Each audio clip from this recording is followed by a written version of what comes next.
Chers téléspectateurs, c'est pour nous une immense joie de vous présenter ce qu'a été la troisième semaine de cette grande dispensation de la destruction des hôtels qui est arrivée à son chapitre 50 aujourd'hui. De partout où vous nous suivez, bienvenue dans Autour de sujets consacrés exclusivement à la troisième semaine. Alors, j'ai le plaisir d'avoir sur ce plateau deux invités. Il s'agit du pasteur Ben Flori Mbumba. Shalom, pasteur. Shalom, Madame Chrétien. Bienvenue dans cette émission. Merci beaucoup, c'est un honneur. Shalom aussi à tous les téléspectateurs. Et juste à vos côtés, nous avons Madame Deti Kassine. Madame Deti, bienvenue à vous. Shalom. Shalom, Madame Afikreti. Je salue également nos nombreux téléspectateurs. Je sais qu'ils seront scotchés pour nous suivre. Ah oui, ils sont scotchés. Alors, Pasteur Ben, je veux commencer par vous. J'ai une toute première question. Depuis le début de cette grande dispensation, beaucoup plus du chapitre 50, le Seigneur ne cesse de visiter son peuple de diverses manières. Alors, quelle est la grâce que vous avez pu recevoir personnellement en cette troisième semaine? Déjà, au niveau de la préparation du chapitre même, le chapitre 50, on a senti une certaine différence sur pas seulement l'organisation, mais sur le plan spirituel, on a senti une différence avec les autres chapitres. Donc c'est imperceptible, mais ce sont des choses qui se sentent. On a senti d'abord que ce chapitre est encore beaucoup plus axé sur la recherche de Dieu. Et pourtant, les gens qui sont là sont des enfants de Dieu. Il y a même des hommes de Dieu, des pasteurs qui viennent. Mais on nous plonge, l'homme de Dieu, l'apôtre Léopold, nous plonge beaucoup plus dans la recherche de Dieu pour passer à un niveau beaucoup plus élevé, high level comme on dit en anglais. Alors ça, c'est pour moi ce qui m'a marqué au cours de ces chapitres. Et au cours de ces chapitres, ce qui m'a marqué aussi, c'est le niveau très élevé des enseignements.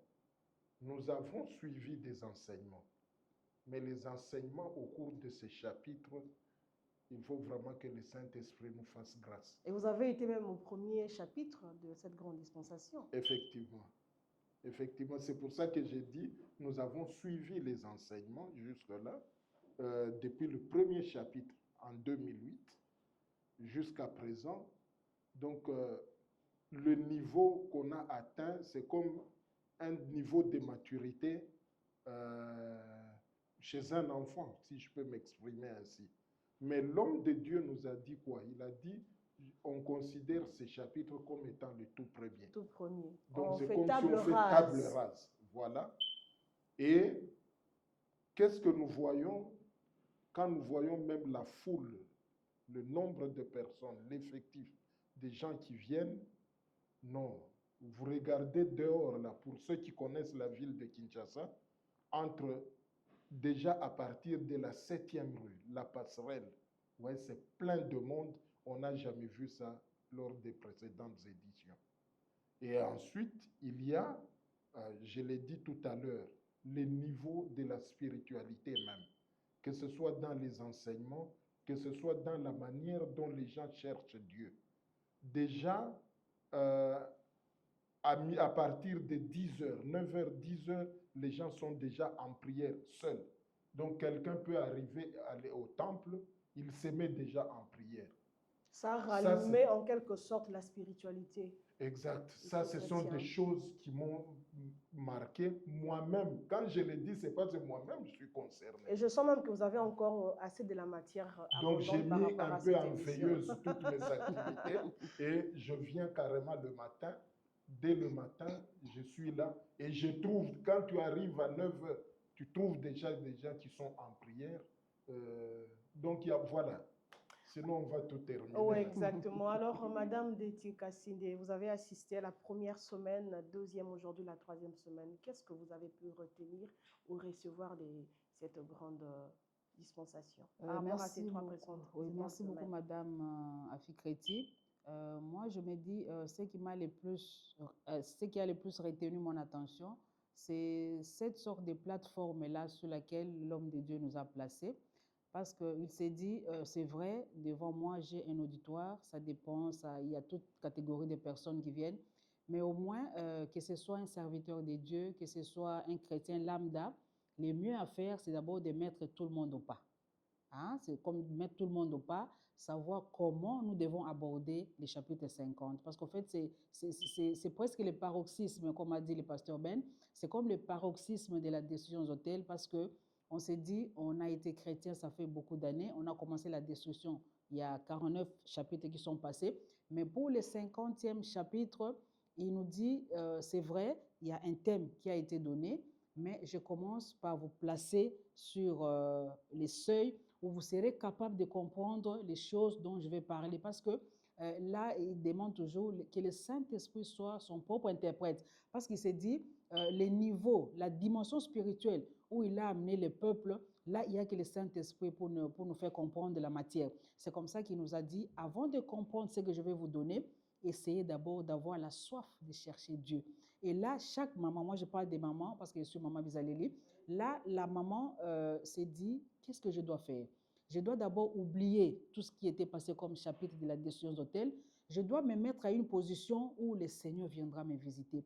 Et pour se mettre dans ces dispositions-là, on doit préparer sa spiritualité. Parce que si la spiritualité est trop basse, il y a des choses qui vont vous coiffer. Vous n'allez pas bien comprendre. Parce que déjà, avec l'intelligence humaine, il est difficile de comprendre certaines matières que l'homme de Dieu met à la disposition du peuple de Dieu. C'est à une dimension très élevée qu'on pourra comprendre ces choses-là. On met d'abord ses connaissances scientifiques de côté, on met même sa spiritualité déjà acquise de côté et on s'élève sur une autre dimension et c'est à cette dimension-là que l'Esprit sera capable de nous rencontrer pour que nous puissions comprendre en exerçant notre foi. Parce que si on n'exerce pas sa foi, si on n'atteint pas un certain niveau de la recherche du Seigneur, parce qu'en fait, le Seigneur, c'est un esprit. C'est un grand esprit et pour les rencontrer, il faut qu'on s'élève pour qu'on puisse les rencontrer. Et là, ce n'est pas seulement la part des chrétiens, mais également des serviteurs, parce que durant cette campagne, il y a également des pasteurs qui viennent prendre part à ces assises, pasteur Ben. Oui, commençons par le patriarche lui-même. Les enseignements qu'il donne là, ce ne sont pas des choses qu'il a lues sur Internet ou dans un livre. Ce sont des expériences que lui a vécues. Et lui maintenant, en tant que grand esprit, en tant qu'esprit que Dieu a connu déjà dans l'éternité, qu'il a préparé pour prendre les autres esprits, les prendre par la main, les sortir des ténèbres, les amener à la lumière de Christ. Et parmi les gens qu'il prend là, il y a maintenant les autres serviteurs qui travaillent sur le plan local, en commençant par moi-même qui vous parle. Je vous ai dit que si moi-même j'ai pris la décision de mettre un peu en veilleuse mes activités et que chaque matin, je dois être là déjà à partir de 9 heures, je suis déjà là. Et je ne suis pas l'unique pasteur à le faire. On sent que les choses ont déjà changé. Effectivement. Et donc c'est très très important. Les publics auxquels s'adresse l'apôtre à travers les enseignements de la destruction des hôtels, ce n'est pas seulement le chrétien lambda. C'est même les serviteurs des hommes de Dieu tout à fait sincères. Mais au-delà des hommes de Dieu sincères, il y a aussi les païens. Voilà, donc c'est un large public, on ratisse large, si je peux m'exprimer. Alors, le socle même de l'apostolat du patriarche, l'apôtre Léopold Mutombo Kalumbo, c'est le salut des âmes. Il fait le salut des âmes son cheval de bataille. C'est vrai que dans les précédentes éditions, il fait toujours l'appel au salut. Et durant cette 3e semaine, l'homme de Dieu s'est levé pour encore ramener les âmes au pied de la croix. Ce qui m'a plus attiré mon attention, c'est de voir même les personnes les plus âgées, avec des cheveux blancs, venir recevoir le Seigneur. Et même une dame qui était malade, qu'on a donné une chaise. Donc, au soir de sa vie, il a quand même cette opportunité de donner sa vie à Jésus. Vous, en tant que chrétien, Madame Lété, je commence par vous, à voir ces personnes s'avancer devant pour une décision ultime de leur vie. Qu'est-ce que vous ressentez en vous parce que vous avez déjà eu à faire cette expérience? Merci beaucoup pour la question. Moi, je me dis déjà au niveau de l'Église, pendant la préparation, nous avons eu le temps de descendre dans toutes les rues de Kinshasa. Nous sommes passés par la télé, nous avons lancé les appels. Et on se disait, pour ces jubilés, il fallait qu'un grand nombre donne la vie à Jésus. Et pour que ce grand nombre donne sa vie à Jésus, il fallait que l'homme de Dieu lance cet appel-là. C'était très important parce que, vous savez, à un certain niveau de la vie, on s'est dit, au fait, je vis pendant 45, 50, 60 ans, mais à un moment donné, il y a la rencontre qui m'attend, la rencontre avec le Seigneur.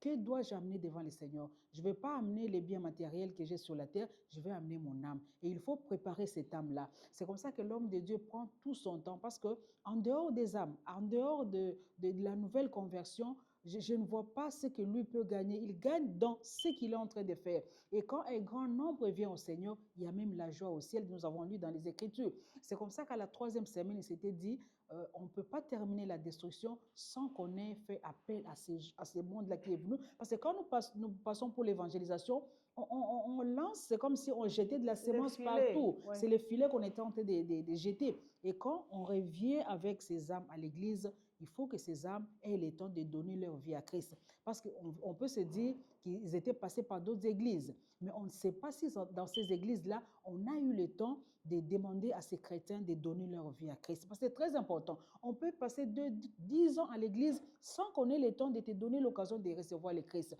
Parce que les derniers jours, quand le Christ va te poser la question, tu vas amener quoi? Tu vas amener ton âme. Et cette âme-là est chère aux yeux du Christ. C'est comme ça qu'à la 3e semaine, l'homme de Dieu a fait appel et j'ai vu les mamans au 3e âge. Au 3e âge qu'ils étaient présentés, même les hommes. Et je me dis, ils étaient vraiment les plus gracieux parce que à cet âge-là, recevoir le Seigneur, on s'est dit, je suis à quelque part, à quelques années de la fin de ma vie. Et quand je reçois le Seigneur, et quand il dit toujours, pendant que vous recevez le Seigneur, si le Seigneur revenait maintenant, vous allez directement au ciel. Directement au ciel.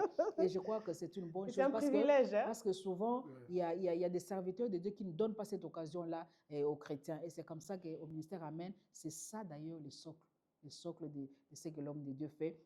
Vous acceptez le Seigneur et les enseignements qui viendront, ça va vous permettre d'arranger votre vie pour aller au Seigneur. Si je peux allez-y, pasteur Ben. D'abord, personnellement, chaque fois que l'apôtre, le patriarche lance un appel au salut, je sens qu'il y met tout son cœur. Et il prend son temps, il n'est pas pressé. Je vous avoue que à chaque fois, j'en ai les larmes aux yeux. Parce que quand je vois les multitudes approcher, il faut d'abord signaler aux téléspectateurs que pendant ces chapitres, c'est la 3e fois qu'il a lancé l'appel au salut. Et à chaque fois, il y a des multitudes. Il le fait à chacune des semaines. Ouais, à chaque semaine. Il y a toujours des multitudes qui viennent. Et nous avons la grâce de tenir le décompte en quelque sorte, ou les statistiques à travers les bulletins de décision qu'on remet aux fidèles. Et vous voyez que ce ne sont pas les mêmes personnes qui reviennent.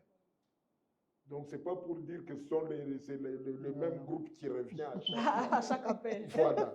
Donc, c'est totalement différent. Donc, vous voyez qu'il y met tout son cœur et il rencontre un écho dans le cœur de ceux qui le suivent. Et c'est toutes ces choses-là qui valent des problèmes à cet homme de Dieu. Parce que le diable ne peut pas laisser faire des choses comme ça. Quand il voit dépeupler le camp du diable et peupler le camp du Seigneur. Qui viennent chez lui, qui viennent vers le royaume de Dieu, et ça ne peut pas faire plaisir au diable. Ça, c'est de un. Et puis de deux, vous voyez que le souci de cet homme de Dieu, à l'instar des autres apôtres comme Paul, comme Pierre, le souci, c'est d'abord préparer les gens à l'enlèvement. Donc tous les fidèles qui viennent d'abord la préparer à l'enlèvement, et tout ça passe par la qualité de la spiritualité. Je pense que Mme Détier en a parlé en long et en large ici. Et c'est ainsi que quelqu'un, même au soir de sa vie, il vient donner sa vie au Seigneur. C'est le jour favorable. Mais c'est quand même un sujet peu abordé dans les églises aujourd'hui parce qu'on se dit que les gens viennent pour recevoir les miracles. Ah, c'est là où on va se poser des questions sur le type d'appel que certains serviteurs ont reçu. Ça, c'est de un. Et puis de deux, sur la manière dont certains serviteurs sont venus au Seigneur. Parce que le patriarche parle toujours de mal naître de nouveau. Si quelqu'un est mal né de nouveau, ça va le suivre partout. Mais s'il a franchi toutes les étapes, comme l'indiquent les textes des Actes des Apôtres, chapitre 2, donc on indique les étapes pour arriver au salut. Et si quelqu'un a franchi toutes ces étapes-là, en tout cas, voilà, les choses vont évoluer. Parce qu'on donne que ce qu'on a. Voilà. Les plus grands miracles que le Seigneur peut accorder à un être humain, c'est le salut de son âme, lui rapprocher vers le pied de la croix. Alors, nous vous proposons de suivre cet extrait de l'appel au salut qu'a fait les patriarches, l'apôtre Paul Mutombo Kalombo, pour aider ces personnes à donner leur vie à Jésus. Et on se retrouve juste après cet élément.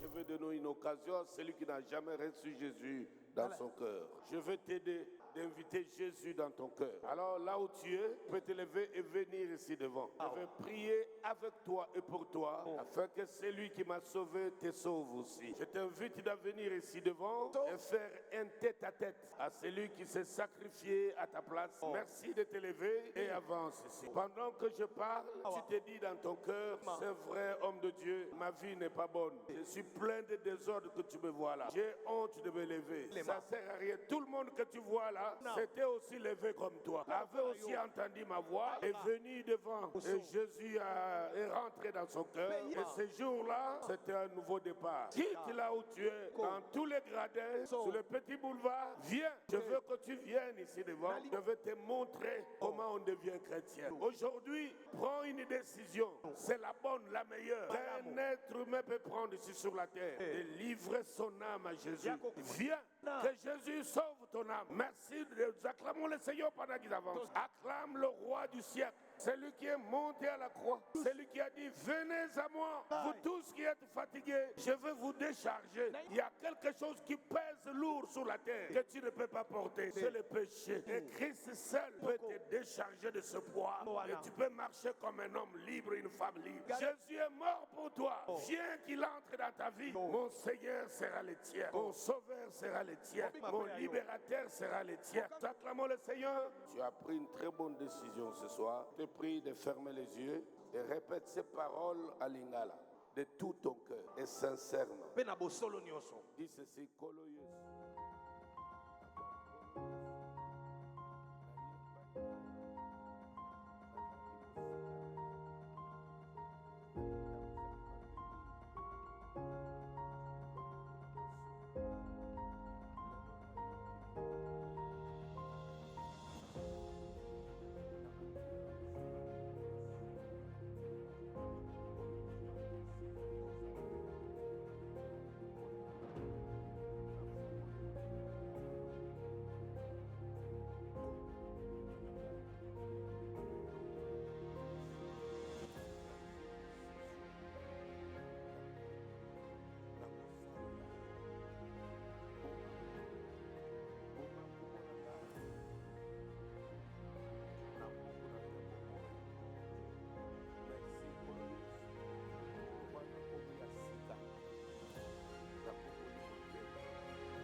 Amen. Amen, amen, amen. De retour sur ce plateau, c'est au cours de cette troisième semaine que l'homme de Dieu a révélé les mystères cachés derrière le thème principal de ce chapitre 50. Je cite, les 4 esprits, les 4 éléments et moi. Comment avez-vous compris ces multiples révélations, Pasteur Ben? Là. Bon, ici, je vais parler vraiment en tant que prédicateur. Allez-y. Parce que j'ai une oreille peut-être différente de celle des autres. Ça va nous bénir. D'abord, les 4 esprits. Il y a l'esprit des dieux, il y a les esprits des anges, il y a les esprits des démons, des diables y compris, et puis l'esprit humain. Donc, bref, les 4 esprits, c'est-à-dire le monde spirituel. Ensuite, il y a les 4 éléments de la nature, l'eau, le feu, l'air, le vent. Et puis, il y a la personne, moi. Alors, je commence par ces derniers points. Moi, là, c'est qui? Je suis un esprit qui évolue dans un corps, dans ce monde. Alors, en tant qu'esprit, automatiquement, je suis confronté au monde, aux réalités du monde spirituel. Et ce sont les réalités du monde spirituel qui ont une incidence sur ma vie dans ce monde, sur cette terre, donc dans mon corps, dans ma chair. Alors voilà pourquoi il faut d'abord que je comprenne très bien ce qui se passe derrière le rideau de ma chair aussi. Donc, au-delà de ma chair, il y a les réalités spirituelles qui influencent ma marche dans ce monde, ma percée, ma réussite, ou mon échec à contrario, aussi. mon échec, ainsi de suite. Donc voilà, pour être un peu bref, voilà comment je comprends ces sujets-là. Et à suivre l'homme de Dieu révéler ses mystères, on a l'impression comme si c'est pour nous une première fois d'entendre ce genre de choses mais malheureusement, nous sommes de chrétiens nés de nouveau, mais on n'a jamais compris qu'on était tout d'abord spirituel. Madame Deti, avoir l'homme de Dieu révéler ces différents mystères, qu'est-ce que vous avez pu retenir? Qu'est-ce qui a marqué votre attention en tant que chrétienne et aussi en tant qu'épouse et mère? Merci beaucoup pour la question. C'est vrai, il a commencé par 4 esprits, 4 éléments et moi. Et dans ce monde, je dois d'abord me mettre en tête, c'est ce que j'ai retenu, je dois me mettre en tête que je suis d'abord une entité spirituelle. Et en tant que tel, il y a un grand esprit qui a placé son esprit en moi. Et à chaque fois, je dois être en contact avec ce grand esprit. Et c'est en étant en contact avec ce grand esprit que je vais comprendre que dans ce monde, il y a les lois qu'il a établies. Ce grand esprit-là, le Seigneur, le Créateur, il a créé les lois. C'est ce qu'on appelle les lois universelles. Et dans ces lois universelles, il y a également, à contrario, il y a les lois spirituelles. Parce que tout ce que nous faisons est d'abord spirituel. C'est le monde spirituel qui régit le monde matériel. Et quand le Seigneur a placé ces lois universelles, il y a des personnes qui n'ont pas forcément étudié, mais qui appliquent ces lois et mènent une vie heureuse en Christ. C'est ça le problème. Parce que ces lois naturelles n'ont rien à voir avec notre intellectualisme. Ces lois universelles, nous avons trouvé cela sur la terre. En naissant déjà, nous savons que, par exemple, je parle de respect des vieillards. C'est une loi qui existe déjà. Qu'on soit chrétien ou pas, qu'on ait étudié ou pas, on doit respecter cette logique-là. Il y a les parents qu'on doit respecter, il y a les oints de l'Éternel qu'on doit respecter, il y a les personnes élevées en dignité qu'on doit obligatoirement respecter. Parce que souvent, il y a des choses qui se passent dans la société. Vous vous retrouvez à l'église, il y a un homme, un ministre qui arrive. Vous ne devez pas le prendre comme une personne lambda. Vous devez l'honorer à son rang. Ce sont des principes comme ça que le Seigneur a établis. Vous arrivez quelque part, vous déposez votre document pour chercher le travail, mais vous rentrez chez vous, vous ne suivez pas les dossiers. Il y a la loi de mouvement qui doit intervenir. À chaque fois, après un mois, vous devez vous dire, j'ai déposé quand même mon dossier quelque part, qu'est-ce que je dois faire? Je dois aller sur place, je dois aller vérifier, qu'est-ce qui se passe depuis que j'ai déposé mon dossier? Il y a la loi de l'attraction, il y a la loi des affinités, ça ce sont des lois naturelles qui existent. Ce qui se ressemble, ça semble. C'est comme l'exemple de l'aimant. Quand vous mettez l'aimant quelque part, ça doit attirer. La loi de la pesanteur. C'est ça le problème. Il y a ces lois-là qui sont des lois universelles qui existent déjà. Et en dehors de ça, il y a maintenant les lois spirituelles. Parce qu'en tant qu'esprit, je dois comprendre que c'est tout ce qui m'arrive, tout ce qui m'entoure, a d'abord une origine spirituelle. Il y a la force de la parole. La force de la parole, c'est une loi. C'est une loi. D'ailleurs, le Seigneur lui-même, il a parlé avant de créer le monde. Il a tout fait par la parole. Si nous devons même prendre l'exemple dans la Bible, l'exemple de Pierre. Pierre, c'était un grand pécheur. Chaque fois, il était sous la mer. Il était habitué, en fait. Habitué. C'est comme chez nous, ici, on peut parler de la tribu de Basakata, de la tribu de Lokele. Ce sont des vrais pêcheurs. Ils connaissent de l'eau, ils connaissent le fleuve, ils connaissent les rivières. À chaque fois quand ils vont à la pêche, ils savent déjà qu'ils à 4 h du matin, à 3 h du matin, voilà comment les poissons se comportent. Ça, ils le savent. La journée, c'est que non, à ce moment, à 15 heures, je ne sais pas pêcher. Je dois attendre 9 heures, 10 heures. Ils le savent déjà. Mais Pierre, qu'est-ce qu'il avait fait? Il a pêché toute la nuit, il n'a rien trouvé. Alors le matin, il s'est dit, qu'est-ce que je dois faire? Et le Seigneur est revenu pour lui dire, je sais que tu as péché, mais jette le filet. En tant qu'humain, c'est là qu'intervient la personne. La personne pouvait se dire, qu'est-ce que le Seigneur va me dire? Moi, je suis habitué à ce genre de choses. Je suis Mais expert. à ce moment-là, c'est ton esprit qui doit réagir. C'est ta foi. Tu mets la foi en la parole du Seigneur. Moi, en tant qu'être, je dois toujours mettre ma foi en la parole du Seigneur. Parce que Pierre avait jeté son filet sur la parole. Il n'a pas jeté les filets sur l'eau. Non. L'eau comme élément de la nature, comme disait le pasteur Ben. L'eau étant élément de la nature, parce que cet élément-là tenait tête à pied. Mais Pierre, quand il s'est élevé, il a mis la confiance en la parole du Seigneur. Il a jeté son filet et nous avons vu les résultats dans la Bible.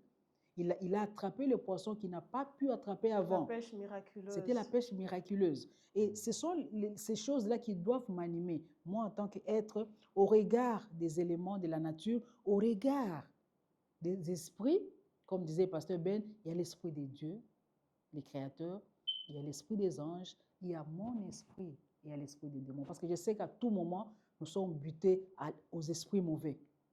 Et les esprits mauvais ont été créés par le Seigneur. C'est lui toujours le créateur. Mais dans le monde, je dois me dire, tout ce qui m'entoure vit et entend la parole. Je dois être capable de parler et que ma parole ait des échos devant les esprits et devant les éléments. Et c'est comme ça que moi, je prends ces chapitres de Jubilé. Et aujourd'hui, on voit les chrétiens tourner en rond. Si on comprend bien, c'est en quelque sorte une certaine ignorance, pasteur Ben. Et cette ignorance est due à quoi? La première des choses, c'est l'aveuglement dans lequel le diable nous plonge. Le diable nous fait croire que nous sommes juste des êtres matière.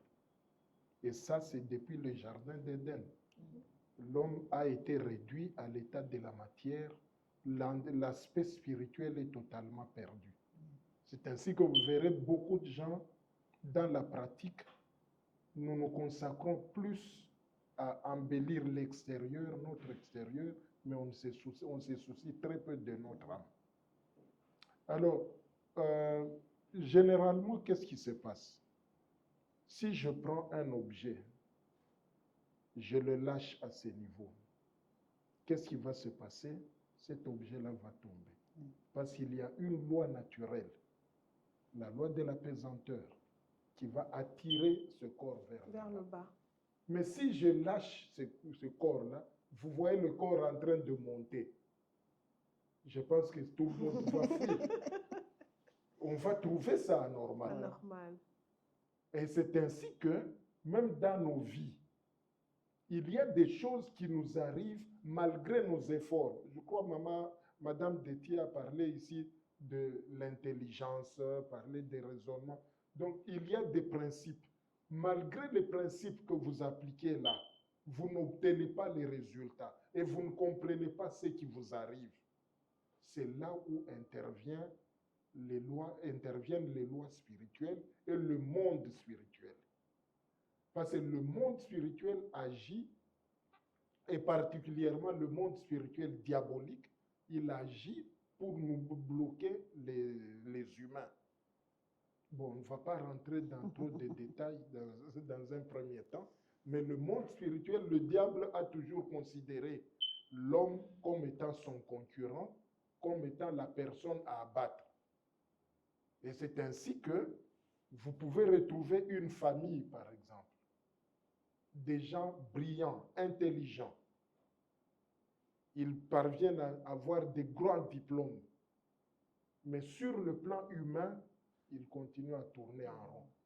Et on ne comprend pas qu'est-ce qui se passe avec ces gens. Pourquoi ces gens tournent en rond? On peut trouver certaines personnes, ils ont de bons emplois. Ils attrapent, ils parviennent à acquérir de l'argent. Mais cet argent-là, une fois qu'ils ont eu le salaire, ils vont terminer tout ça dans la boisson. C'est toute la famille qui est constituée des ivrognes, mais des intellectuels. Malgré cette ignorance, ils ne sont pas épargnés. Ils ne sont pas Non. épargnés. Exactement.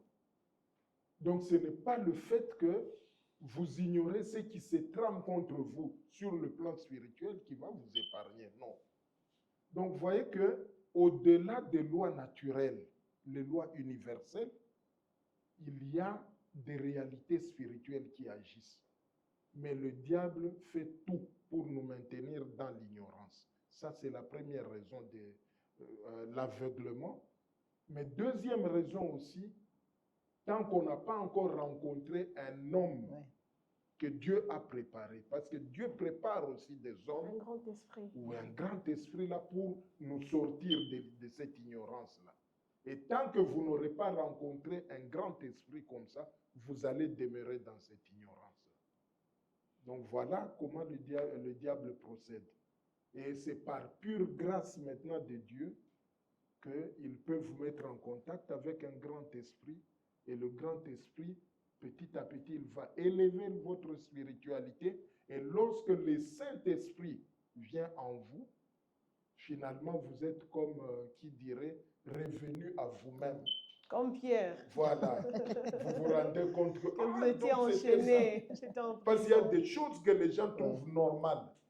Alors que tout le monde trouve que cette situation-là est anormale. Mais lui-même, la personne, elle-même, la personne trouve ça normal. On dit, comme on dit en lingala, est-ce que Tangamaka, que Batunion se Il était dit que tout le monde est-ce réussirait que dans tout la le monde vie. doit absolument réussir? Si tout le monde va C'est de comme l'exemple l'avant, de Gédéon, non? Qui disait au Voilà. Seigneur, non, ma famille est la plus petite Voilà. de toutes. dit Dieu, tu m'appelles vaillant héros. Peut-être que tu ne le sais pas. Mais ma famille est la plus Comme pauvre. si le Seigneur La ne plus savait pauvre. pas. Peut-être que tu ne le sais pas. Donc lui trouve sa situation normale. Il y a des gens qui vous diront, si nous tous, nous devons être bien dans la vie. Il n'y aura Mais pas de pauvres. Qui va commencer à cirer nos chaussures? Qui va, donc les cireurs, les gens qui font des petits boulots là, qui va s'occuper de ça? Donc, il faut qu'il y ait quand même des pauvres. Il faut qu'il y ait quand même, comme qui dirait, des médiocres. Donc voilà, le diable est en train de surfer, de nager sur cette ignorance-là, de nous maintenir dans l'ignorance. Pour sortir de là, il faut absolument qu'un grand esprit intervienne. Eureka. La particularité, l'une des particularités de cette grande dispensation, c'est aussi les moments, les temps forts de service dans lesquels l'homme de Dieu plonge l'assistance qui prennent part à ses assises. Alors, on voit l'homme de Dieu à chacun des chapitres consacrer exclusivement également un temps pour le service. À quoi servent, Madame Déti, ces moments intenses de prière où l'homme de Dieu prend l'homme et les forme pour aller lui-même au front? Moi, je crois que d'abord, à la base, il y a ces mauvais systèmes de croyances aussi qui poussent les personnes à ne pas même connaître comment prier. C'est là encore un autre problème. Parce que quand nous venons à la destruction, nous venons des milieux différents. Nous venons des croyances différentes. Et quand nous nous retrouvons à la destruction des autels, l'homme de Dieu nous amène tous à prier de la même manière. Et là, il veut que lui-même nous y amène. Pourquoi? Parce que lui connaît les mots justes qu'il faut utiliser pendant la prière. Parce que s'il laisse à chacun de prier, chacun va prier à sa manière. Et là, on peut prendre l'exemple de notre pays quand on se retrouve au Parlement. Quand on donne la parole à chacun de nous, et qu'est-ce que l'homme va dire? L'homme va dire selon lui, selon ce qu'il veut dire. Mais à la destruction des autels, il y a un cavalier, il y a un général qui est passé par là. Il sait pour telle sorte de démon quel est le mot juste, quel est le mode opératoire à utiliser pour soumettre ces démons-là. Et c'est comme ça que lui-même, en tant que général, il s'élève, il dit, voilà comment nous allons procéder. Parce qu'on ne peut pas laisser à n'importe qui de procéder à sa manière. Là, on va échouer. Déjà, quelqu'un, quand il vient avec une mauvaise notion de comprendre comment on doit opérer. Parce que là, ce sont les démons qui sont en présence. Les démons ne sont pas les moindres. Ce sont des esprits aussi. Et il faut dire que non, le diable lui-même, c'était un oint. Il a été oint par le Seigneur. Et quand il a été précipité avec tout son pouvoir. Et c'est là qu'il est en train d'agir. Et c'est comme ça que l'homme de Dieu, comme il est passé par là lui-même, parce que la destruction des autels, au fait, c'est la vie de l'homme de Dieu. C'est la vie qu'il a eu à mener. Ce sont ses échecs, ce sont ses combats qu'il est en train de mettre à la disposition de la population. Et ses réussites aussi, bien sûr, parce qu'il n'y a pas d'échec, il n'y a pas d'échec sans réussite. Maintenant qu'il a réussi, il nous fait maintenant passer par là. Parce que déjà, dans notre ignorance, on ne sait même pas, comme Pasteur Ben venait de le dire, dans une famille, vous vous posez la question, je suis professeur d'université, mais comment je dois mener une vie minable comme ça, malgré les salaires, malgré mes connaissances? Et c'est comme ça que quand vous venez à la destruction, l'homme de Dieu vous dit non, non, il y a des requêtes spécifiques qu'il nous donne. Là, c'est très important parce que c'est comme un moineau. Il y a sa maman qui met des choses dans sa bouche. C'est là aussi à la destruction. Il y a des paroles, il y a des mots justes qu'il met dans notre bouche. Et quand nous prononçons ces mots, les démons ne font que se plier. C'est très important. Très rapidement, avant de prendre un D'abord, c'est dans cette histoire de service, c'est que, est-ce que c'est biblique? C'est biblique. Ouais. Les disciples eux-mêmes ont dit au Seigneur, apprends-nous à prier. Voilà. Ceux qui ont dit, apprends-nous à prier, ce sont des gens qui priaient. Mais ils priaient, Maman dit-il ici, ils priaient à leur manière, mais ils remarquaient la différence entre leur prière et les prières du Seigneur. Les prières du Seigneur donnaient des effets, produisaient des effets, mais les leurs non. Et c'est ainsi qu'ils ont demandé au Seigneur, apprends-nous à prier, et le Seigneur a commencé à mettre les paroles. Alors, pour le cas, par exemple, de cette 3e semaine, l'homme de Dieu a parlé, par exemple, de la loi spirituelle de la parole. Vous devez apprendre à bien parler, vous devez ceci, là c'est l'enseignement. Mais juste après, il faut passer à la pratique. Maintenant, il vous dit, dans tel cas, il faut que vous parliez de cette manière, allez, allez-y, parlez maintenant. Donc voilà un peu la petite chose que je voulais ajouter. Durant cette grande dispensation, le Seigneur opère différents multiples miracles, guérisons, délivrances à travers le main de l'apôtre Paul Mutombo Kalombo. Alors pour aujourd'hui, nous vous proposons de suivre ces 2 témoignages de ces 2 femmes qui ont été visitées par le Seigneur et qui ont rendu un témoignage en présence des saints. Suivant.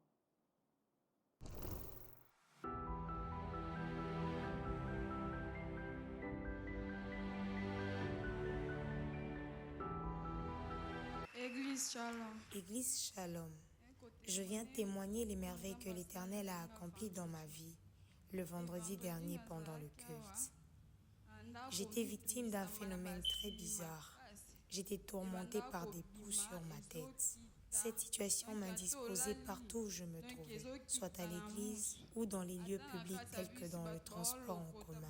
Les poux tombaient de ma tête jusqu'aux vêtements et tout autour de moi, les gens me le faisaient savoir. C'était une honte pour moi. Et le vendredi, pendant la prière, l'homme de Dieu a déclaré une parole disant « Je détruis tous les poux sur les têtes en ce lieu. » Je parle.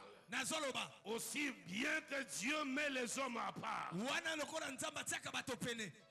il les ouais. L'Esprit du Seigneur est sur moi.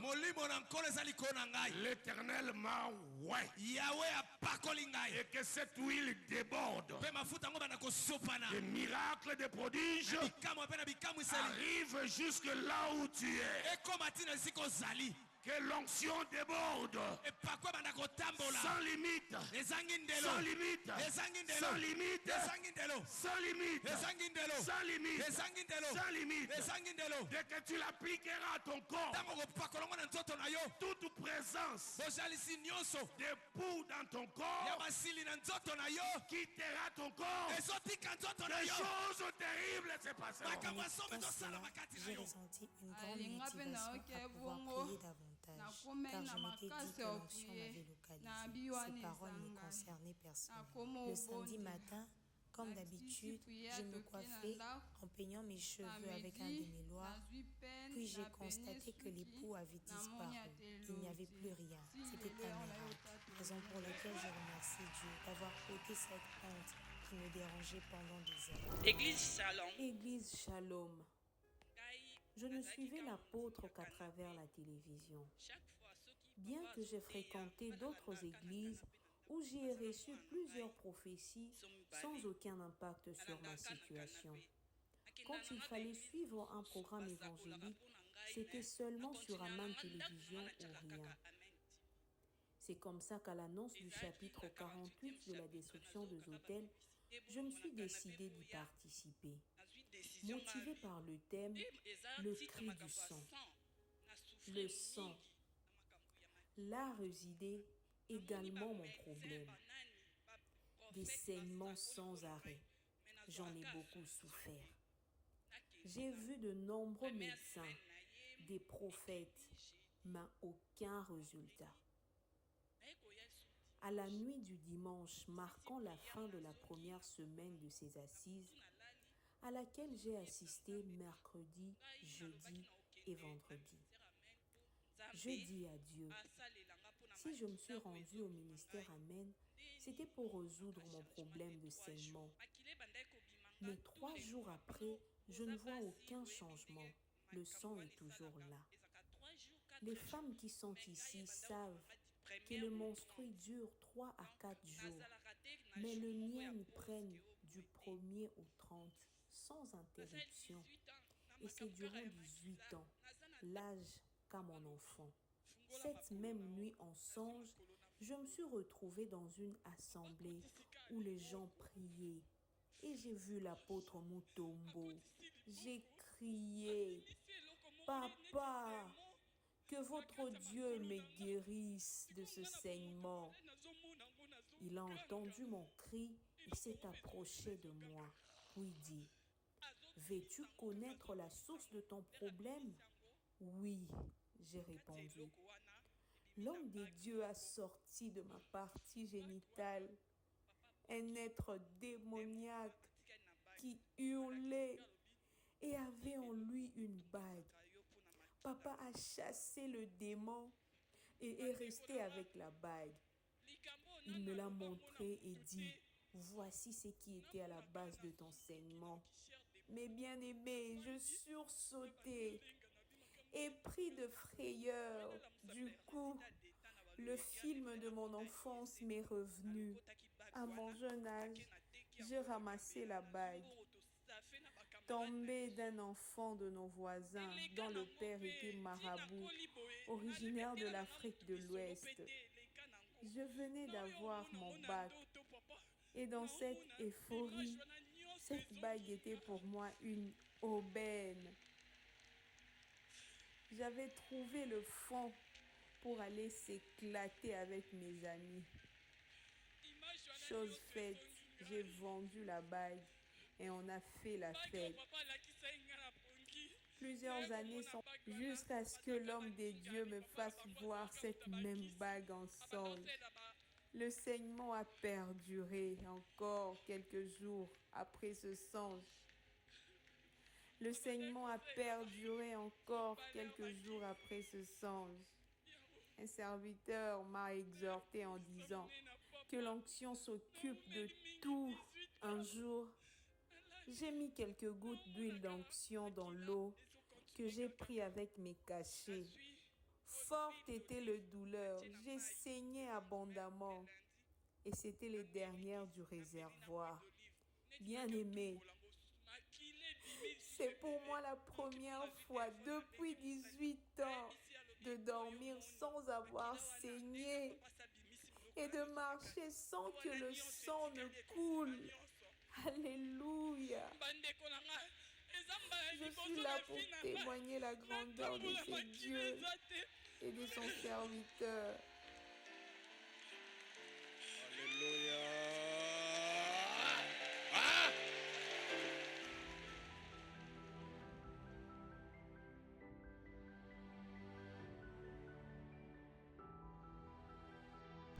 La diversité d'opérations, différentes manières de Dieu d'opérer dans le ministère de son oint, l'apôtre Paul Mutombo Kalombo. On vient de suivre ces 2 témoignages, ces 2 puissants témoignages. On sent la main de Dieu de manière surnaturelle. La dame qui a témoigné, celle d'époux, le miracle s'est passé chez elle à la maison. Mais c'est un miracle qu'elle a eu à témoigner à la 7e rue. L'homme de Dieu en plein service a prié, je chasse l'époux sur le tête des femmes et tout, mais elle a constaté ces miracles chez elle à la maison, Pasteur Ben? D'abord, là, nous voyons comment, quand l'homme de Dieu parle, il ne parle pas pour le plaisir de parler. C'est l'Esprit de Dieu ou Dieu lui-même qui parle dans cet homme-là.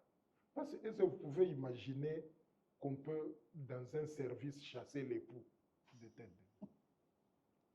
Personnellement, je suis chrétien, ça fait des années et des années. Est-ce que vous pouvez imaginer En ça? fait, pour moi, c'est la première fois, je suis sincère. Ouais. Alors, quand il parle comme ça, vous voyez que cet homme ne tâtonne pas. Il est vraiment orienté par son Dieu. Et les poux ont des oreilles. Et les poux ont des oreilles. Et c'est comme le Père a dit, toute chose qui existe vit, Voilà. a des oreilles pour entendre. Parce que c'est la personne qui les a créés qui s'appelle la vie. Donc voilà. Et ça, c'est la première des choses. Et deuxième chose, on voit la réaction dans l'immédiat qu'il y a ces miracles qui se passent là. Ce sont des choses qui n'ont pas été écrites. Ce sont des choses que nous appelons des miracles de la dispensation.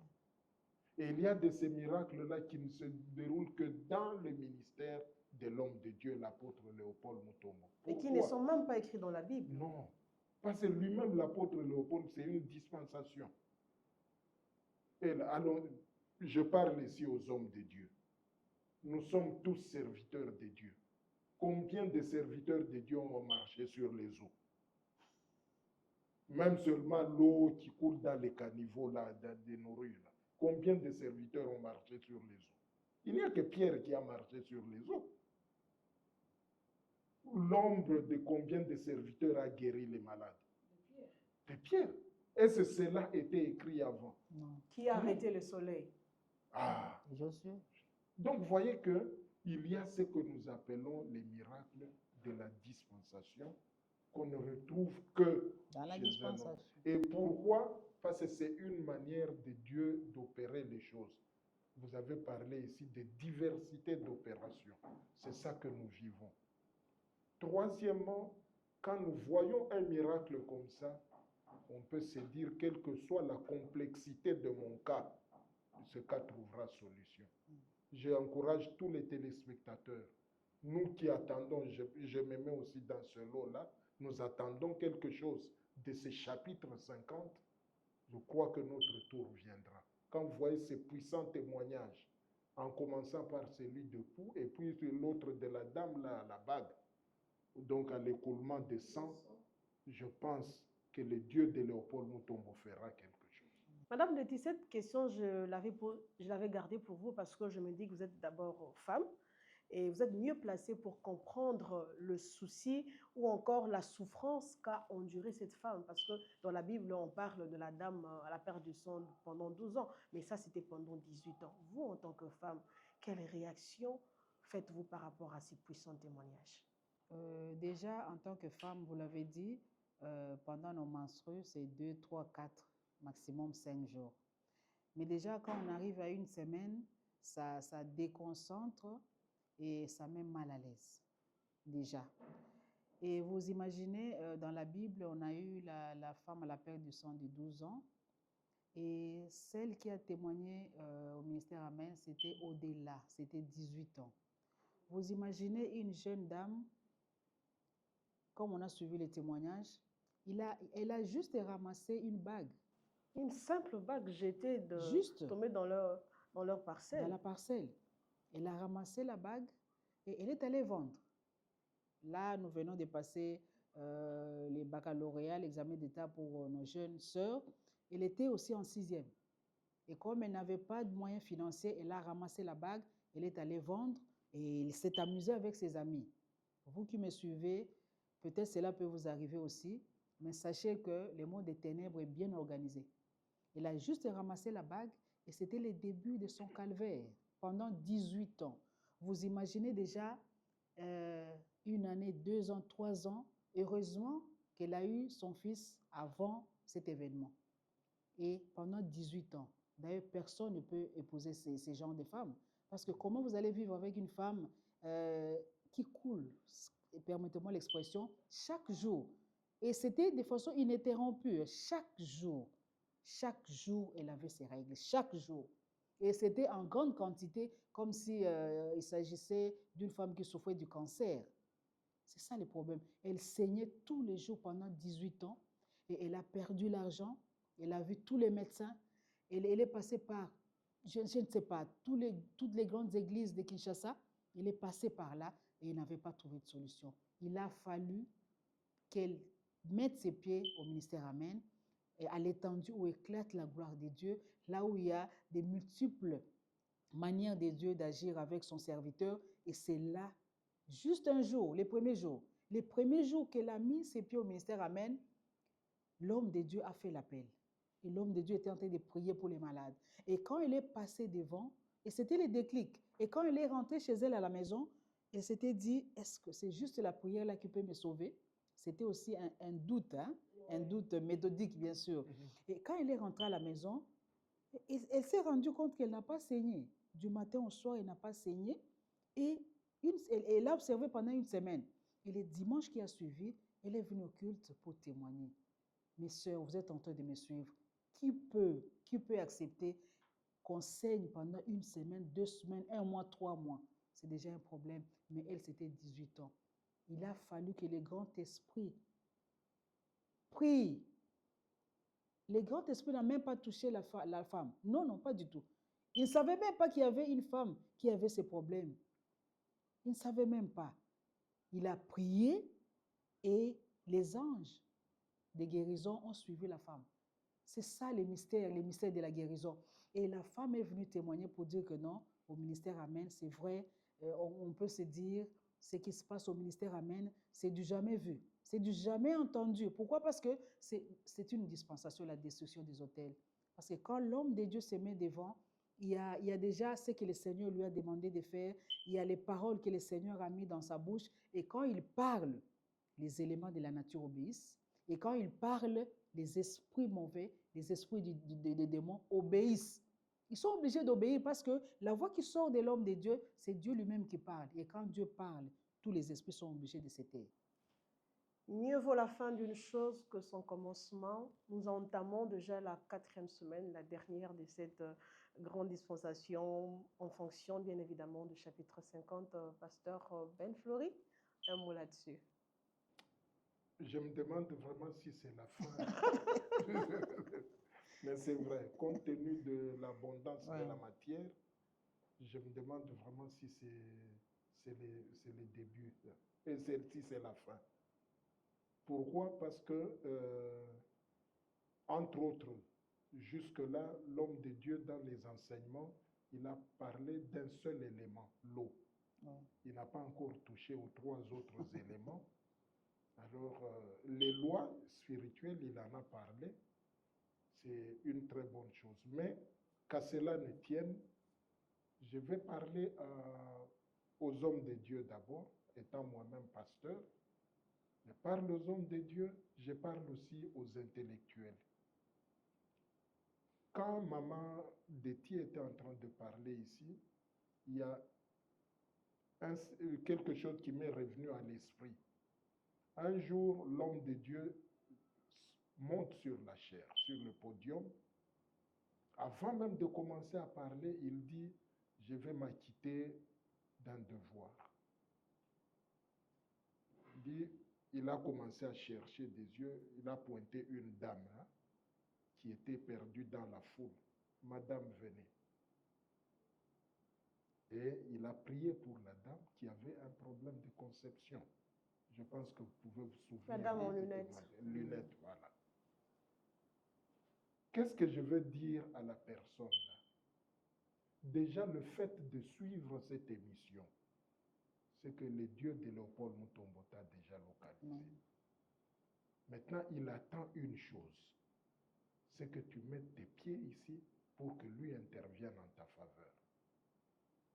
L'homme de Dieu nous a dit, il y a la part, votre part à vous, et il y a la part de Dieu. Moïse a étendu la main sur les eaux de la mer, et c'est Dieu qui s'est chargé de séparer les eaux de la mer. Donc, si Moïse n'avait pas étendu la main sur les eaux de la mer, Dieu n'aurait pas agi.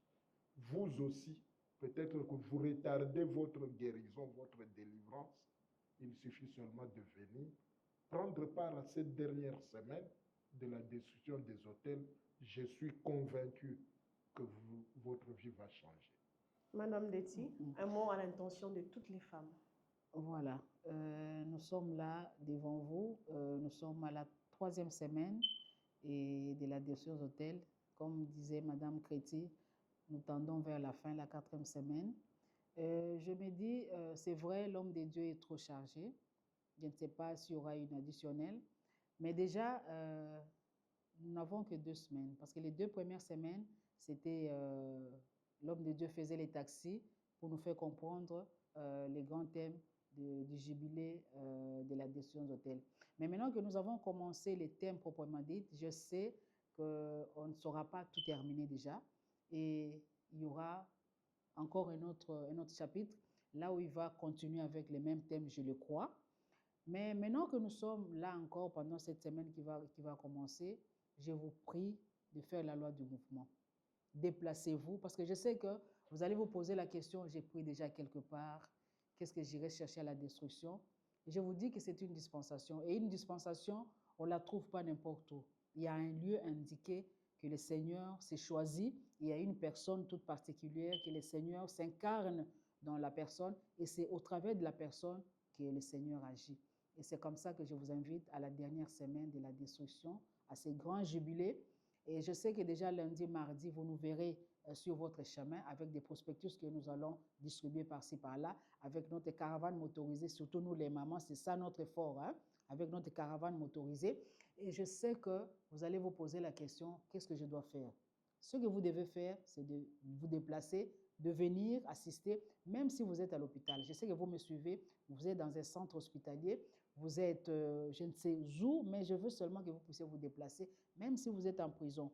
Déjà, le fait de parler, je sais que vous m'entendez, le Seigneur fera grâce, vous allez vous déplacer, venez suivre la destruction des hôtels. Parce que votre situation, vous vous dites, ça fait 40 ans, c'est ça, les problèmes de la famille, personne de nous ne se marie, personne de nous n'a un enfant, mais au ministère Amen, le Seigneur peut changer les choses.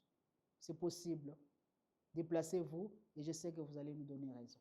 Chers invités, merci d'être passés sur ce plateau d'Autour de Sujet. Je vous en prie. Merci beaucoup.